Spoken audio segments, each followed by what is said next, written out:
Bueno, buenos días a todos. Ahora me gustaría seguir un poquitito con el tema de los pacientes que están en espera de trasplante intestino y después continuar con los pacientes que reciben un trasplante hepático. ¿Sí? Eh, a continuación quiero mostrarles un video que es sobre pacientes es en otro lugar, en otro país, cómo manejan el tema de la nutrición parenteral, ¿sí?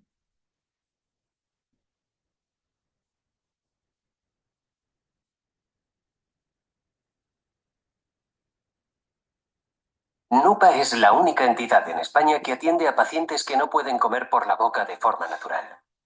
Esto se debe a una enfermedad rara, fallo intestinal. Para alimentarse, necesitan nutrición parenteral. Tengo fracaso intestinal y la mochila lleva la parenteral que me ayuda a vivir. Esto implica estar conectados a una máquina vía intravenosa, pero no es algo que puedan mantener eternamente debido a sus efectos secundarios sobre diferentes órganos. Yo salí del hospital conectada 16 horas al día, 7 días a la semana. Ahora estoy solamente 3 días a la semana, 10 horas conectada. Para solventarlo, es necesario un arduo y largo proceso de rehabilitación alimentaria. No todo el mundo puede, porque no todo el mundo tiene las mismas condiciones o partimos de la misma base. En algunos casos, esto no es suficiente y para sobrevivir necesitan un trasplante multivisceral. Tuve un problema y me tuvieron que hacer un trasplante multivisceral de 6 órganos. Desde NUPA se han diseñado una serie de servicios que se ofrecen gratuitamente y mejoran la calidad de vida de pacientes y familias cuidadoras. Una residencia de acogida donde las familias de todo el país pueden permanecer el tiempo necesario mientras los pacientes están ingresados para que se sientan igual que en casa. Los grandes centros de trasplante del mundo, anejo al hospital donde se trasplanta, hay residencias para pacientes y familiares. Hoy no sería concebible el llevar un servicio de rehabilitación intestinal sin la colaboración directa, continua, cotidiana, con una organización como NUPA. O sea, es un antes y un después. El servicio se completa con un área de intervención compuesta por psicóloga, logopeda y terapeuta ocupacional. Pues la me trabajo mejor, ya que como he estado en el hospital, pues trabajo como una niña pequeña. Además, tenemos una importante línea de investigación que es posible gracias al trabajo en conjunto con el Hospital La Paz de Madrid, referente nacional para esta patología.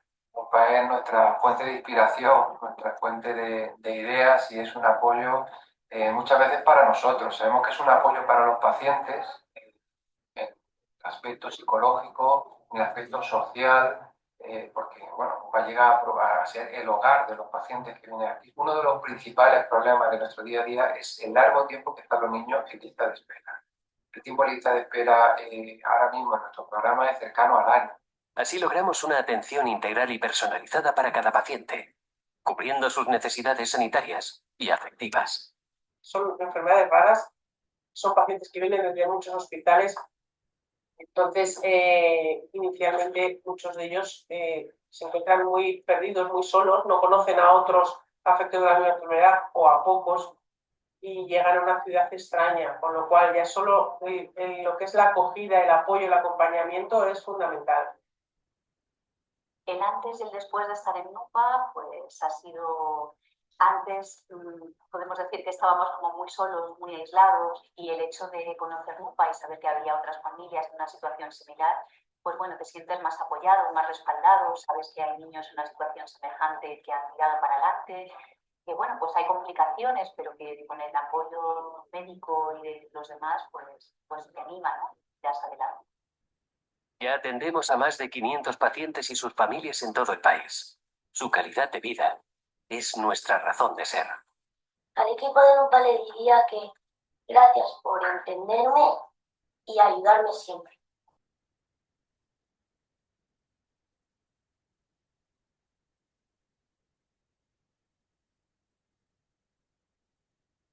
Bueno, acá hay otro videíto, que esto sí es en la Argentina, que es un paciente que está esperando un trasplante. y ahora finalizar lo charlamos. Se trata de niños y de niñas, sobre todo con los ojitos de él. Jonás está necesitando un trasplante de intestino. En este momento está internado en el hospital italiano. Vemos la nota. Jonás tiene una insuficiencia intestinal, está en lista de espera para ser trasplantado de hígado e intestino desde que nació, prácticamente, o sea, nació con la enfermedad que tiene. Bueno, hoy está internado porque pescó una bacteria. Y bueno, eso, tiene 3 años, soy de La Rioja, hace 3 años que estoy acá con él. Es difícil porque tiene que ser alguien de la misma edad de él y es difícil. Y mientras tanto, con medicamentos, con una alimentación parenteral, que es lo que lo ayuda a tener el peso que necesita para llegar a ser trasplantado. O sea, sé que es difícil perder a alguien, pero también le puede dar la oportunidad de vivir a alguien. Entonces, eso es lo que digo yo, sé que va a doler, pero poder vivir en otra persona, esa persona que falleció, me parece que sería bueno darle la oportunidad a alguien más de vivir. Eso pienso yo, o sea, hace tanto que la vengo luchando con él.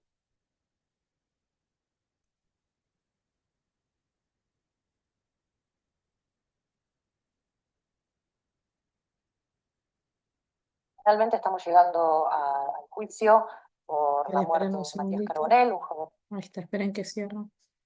Sí. Em,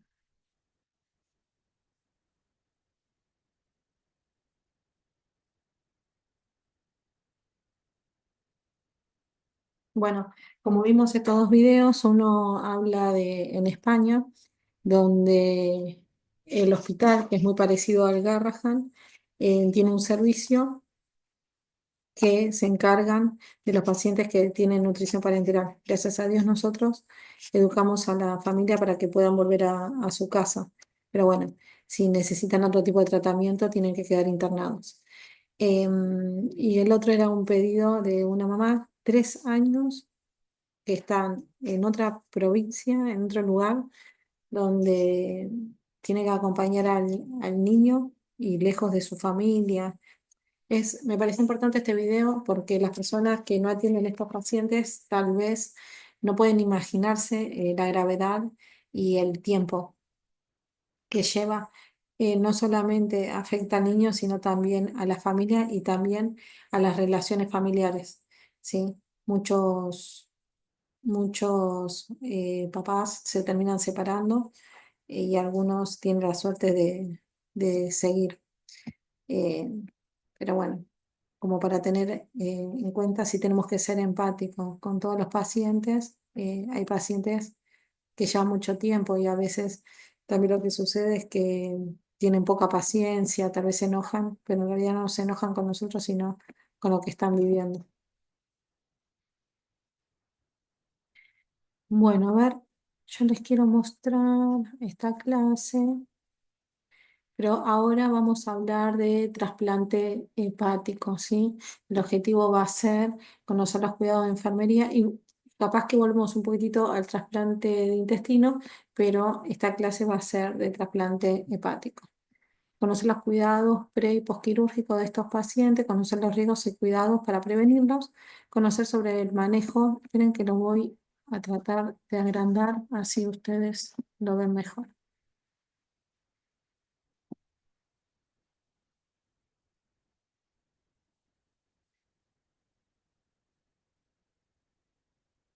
Bueno, lograr detectar anormalidades para que el paciente no empeore su condición y conocer los inmunosupresores utilizados y el manejo. ¿Sí? La falla intestinal ya lo vimos. ¿Qué hace que un paciente necesite un trasplante hepático? ¿Sí?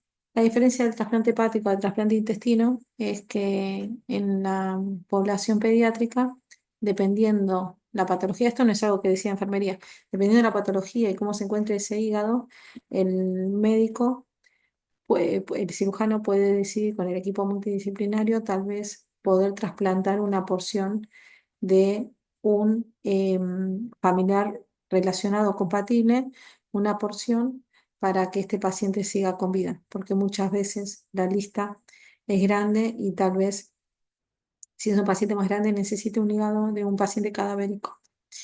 Bueno, generalmente estas pacientes sufren hepatopatías, que puede ser aguda o crónica, que causan el riesgo a corto plazo, produciendo una alteración en la calidad de vida, ¿sí? Generalmente estos pacientes tienen ascitis, el abdomen muy globoso, ¿sí? Que provocando dolor.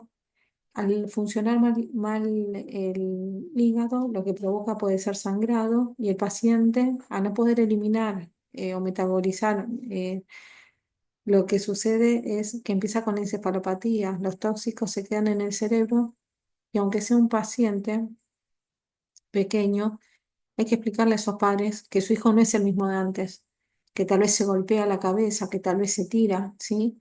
Es muy duro para los padres porque no lo entienden. Como mi hijo, si estaba bien, ahora mi hijo está así. Pueden tener mucho prurito por el aumento de bilirrubina que no puede eliminar ese hígado. Y, y bueno, son pacientes de alto riesgo, ¿sí? Estas son algunas de las enfermedades que suceden y pueden llevar al trasplante hepático. Dentro de las hepatopatías agudas que aparecen de forma brusca puede ser la hepatitis A, que esto se disminuyó su número notablemente con la vacuna, hepatitis autoinmune. Y las crónicas, que puede ser atricia de vías biliares, que el paciente ya nace con ese defecto, deficiencia de antriticina alfa 1, la tirosemia, enfermedad de Wilson, ¿sí? Que es el aumento del cobre en sangre, colestasis hepática, síndrome de Alaguín, hepatoblastoma o carcinoma hepatocelular. Digamos, esto lo que es importante es que ustedes sepan que estas enfermedades pueden llevar a la insuficiencia hepática. Estas hepatopatías crónicas tal vez dan un poquito más tiempo, pero si el paciente empieza con mucha sintomatología, obviamente que enfermería no decide eso, que los médicos, de acuerdo a sus laboratorios y a una evaluación exhaustiva, deciden ponerlo en lista de trasplante. Aguárdenme un segundito, espero que lo vean bien. Bueno, lo que provoca la etiología es lo que provocan estas enfermedades es la inflamación e hinchazón del hígado. Entonces hace que no funcione correctamente. Algunas causas ya dijimos que pueden ser de forma aguda una hepatitis, que pueden ser una hepatitis autoinmune, que son células inmunitarias que atacan a su propio hígado. Otras pueden ser por infecciones por el virus de la hepatitis A, B o C, o bacterias o parásitos. Daño hepático por alcohol o tóxicos, ¿sí? Como venenos. Eso, los pacientes más en edad pediátrica que agarran algo que tal vez está a su alcance sin querer y lo toman. Medicamento o sobredosis de paracetamol, que ha sucedido en adolescentes. En las hepatopatías crónicas están las 13 vías biliares, que es la obstrucción del conducto biliar, ¿sí? Que transporta la bilis desde el hígado hasta la vesícula biliar. Las causas pueden ser dentro o fuera del hígado, ¿sí? Esto puede requerir obviamente indicación para trasplante, ¿sí? Esto, bueno, es un hígado normal, ¿sí? Y el sistema biliar con la vesícula. Este paciente tiene mucha ascitis, sí, tiene mucho líquido en el peritoneo, y miren cómo aumenta el diafragma, ¿sí? Son pacientes que están taquipnéicos y que la verdad llevan una mala calidad de vida, por eso es importante el trasplante. Bueno, existen dos listas de lista de espera, ¿no? Para este tipo de trasplante. Es el MEL y el PEL. El sistema de puntuación, ¿no? Más puntajes son pacientes que están en primeros, más rápido en la lista de espera. Eh, este sistema de puntuación está basado en el resultado del laboratorio para MEL y del laboratorio peso y talla para el PEL. Evalúa la gravedad de un paciente afectado por una enfermedad hepática y la necesidad de trasplante. El MEL se utiliza para mayores de 16 años y el PEL en menores de 16 años, es decir, pacientes pediátricos. Luego se aplican los criterios y esto generalmente se va actualizando en la lista del INCUCAI, ¿sí? El proceso de trasplante de un hígado de un donante vivo, ¿sí? Puede ser el donante con hígado sano, hígado del donante tras la operación, ¿sí? Y lo que recibe el receptor tras el trasplante, ¿sí? Para que ustedes vean que es cuando recibe una porción del hígado, ¿sí? Obviamente que se hacen estudios tanto al receptor como al donante, porque no se van a poner dos vidas en riesgo, ¿sí? Los padres no tienen que tener hígado graso y tienen que cumplir ciertos requisitos y también se hacen todo el prequirúrgico. ¿Por qué un paciente puede requerir un trasplante hepático? Porque tiene una disfunción bioquímica que presume que va a tener una menos posibilidad de supervivencia sin el trasplante que con él. Así que es importante, son esos pacientes que se tienen que evacuar el líquido que no llevan una calidad de vida con laringitis a repetición o peritonitis bacteriana, ¿sí? Que el paciente tiene que recibir antibióticos y tienen hospitalizaciones prolongadas. Digamos, si el paciente se infecta, también no va a poder recibir el órgano, por lo que dijimos en la clase anterior. Episodios repetitivos de sangrado digestivo por hipertensión portal intrahepática o suprahepática con riesgo vital, son pacientes que sangran. Y el prurito intratable que condiciona la calidad de vida, son pacientes que al tener la bilirrubina alta tienen mucho picazón y, digamos, disminuye mucho la calidad de vida. Los objetivos es prevenir el edema cerebral, minimizar el sangrado digestivo, normalizar el estado metabólico, prevenir infecciones y optimizar el estado del paciente que sea candidato para trasplante hepático. Fundamental para evitar en pacientes que tengan encefalopatía de grado 2, hemorragia digestiva severa, es balance ingreso-egreso, los parámetros vitales, la sonda nasogástrica, también es importante el peso del paciente. Eh, Ojo, sonda nasogástrica excepto que tenga hipertensión portal. ¿Por qué? Porque nosotros podemos poner una sonda nasogástrica que es rígida y si tocamos algún vasito va a empezar a sangrar y nos va a costar. Es un paciente que tal vez va a tener que ir a quirófano para poder ver que esa varice parar el sangrado. Así que hay que ser muy cuidadoso. Toda conducta que vamos a tomar, y más si no tenemos experiencia, siempre consulten con alguien que tenga experiencia, con su mentor o con el médico que esté a cargo. Sonda vesical, la PVC, la tensión arterial invasiva, generalmente va a tener, porque son pacientes que tienden a la hipotensión, encefalopatía tipo 2, inestabilidad hemodinámica, que deje de orinar, hemorragias y saturometría. Lo que se le va a pedir en laboratorio a este paciente va a ser todas las serologías, ¿sí? Que se nombran acá. También nos va a servir como para llegar al diagnóstico, pero ya el paciente cuando va al trasplante ya tiene el diagnóstico previo, ¿sí? Y se pide una TAC para ver la encefalopatía y que no tenga signos de hipertensión intracraniana o lesiones estructurales, porque un paciente que va a un trasplante, ahí tenemos que asegurarnos que no tenga lesión cerebral. Eh, bueno. Nuestra experiencia de acuerdo a las patologías, esto hace varios años se realizó, no estamos actualizados. Esto habrá sido hasta 2017. 198 pacientes trasplantados fallecieron el 13,7% y la sobrevida al año es del 86%. De 21 pacientes retrasplantados, es decir, que recibieron su segundo trasplante, 5 pacientes fallecieron. Y los que recibieron tres pacientes recibieron un tercer trasplante, que es lo máximo que se puede recibir. 2 fallecieron, uno está vivo. Sobrevida al año del segundo trasplante es un 77% y sobrevida al año del tercer trasplante fue un 33%, ¿sí? Porque de 3 murieron 2. Y este dato interesante es 2 pacientes que tuvieron sin hígado por 24 horas. Anhepático significa sin hígado. ¿Qué pasa? Se trasplantaron y tuvieron un rechazo tuvieron un rechazo en quirófano, sangrado, entonces tuvieron que sacar el hígado que se iba a trasplantar. La sobrevida de estos dos fue en el 100%, los dos se encuentran vivos post trasplante. Bueno, la evaluación del potencial candidato es afecto a revisar la condición psicológica y social porque va a tener un órgano trasplantado y debe reunir con las condiciones, anatomía y funcionamiento de trato gastrointestinal del candidato, viabilidad de los accesos vasculares, suficiencia del resto de los parénquimas y sistemas, función renal, función hepática y función infectológica. Bueno, esto del trasplante, eso ya lo vimos.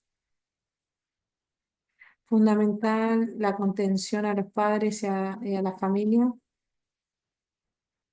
La preparación es similar a lo que vimos con el trasplante de intestino. Muchas veces, de acuerdo a la duración del trasplante, el anestesiólogo muchas veces a estos pacientes los estuba, pero siempre tenemos que tener cerca armado o las tubuladuras que vamos a necesitar, ¿sí? Estos pacientes van a venir con drenaje Jason-Pratt, que es fundamental saber qué sitio está evacuando y saber qué débitos va a tener, y lo tenemos que tener bien rotulado. Es fundamental eso, ¿sí? Para ver si hay un cambio de la coloración, informarlo y tener una atención. Si van a tener sonda vesical, ¿sí?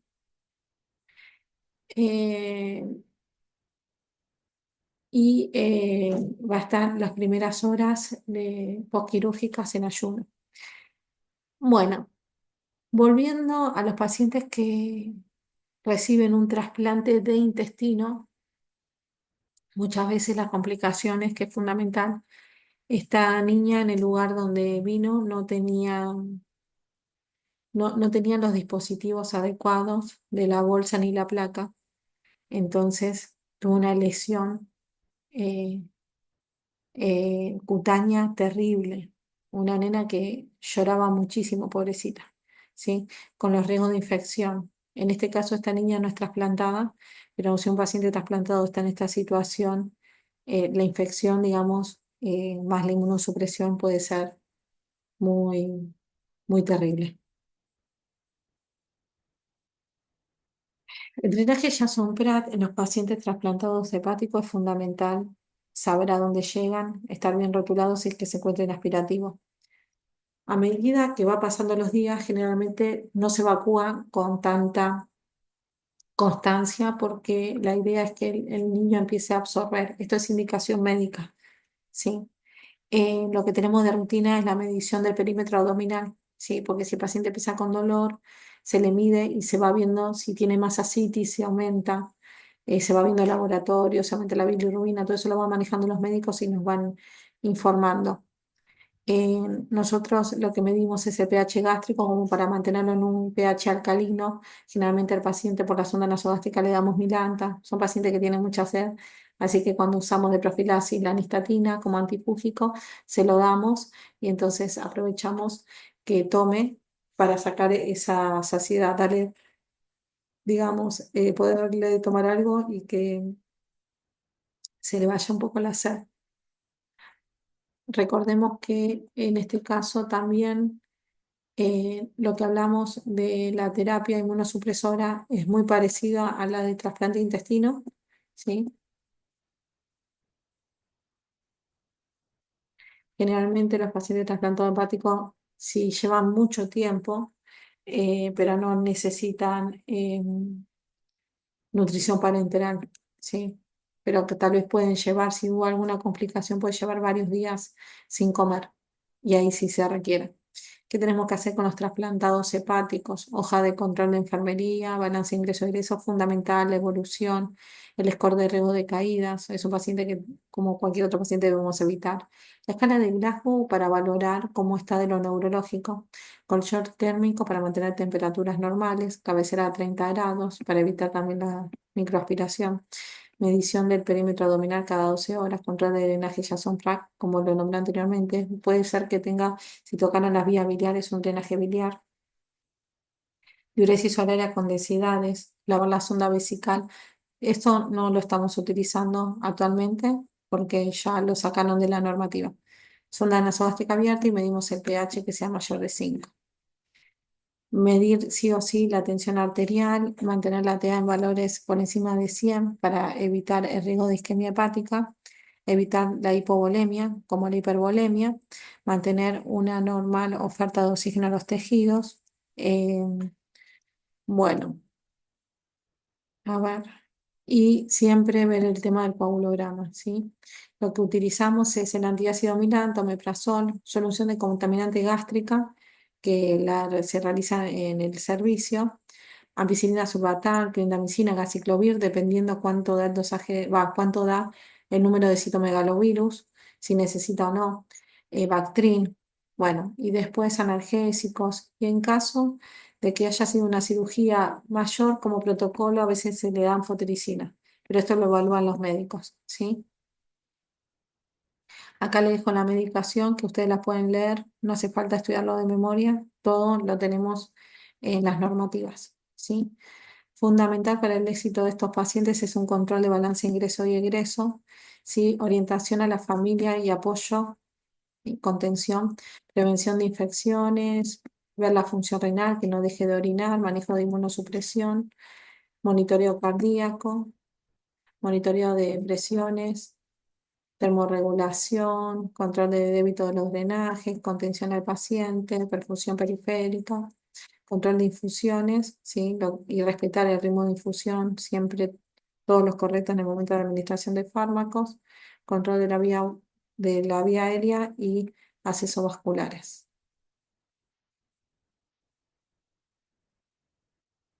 Bueno, cualquier cosa me encuentro a disposición, me pueden escribir y bueno, seguramente estamos en el grupo de WhatsApp, así que cualquier duda me consulta. Muchas gracias por su tiempo.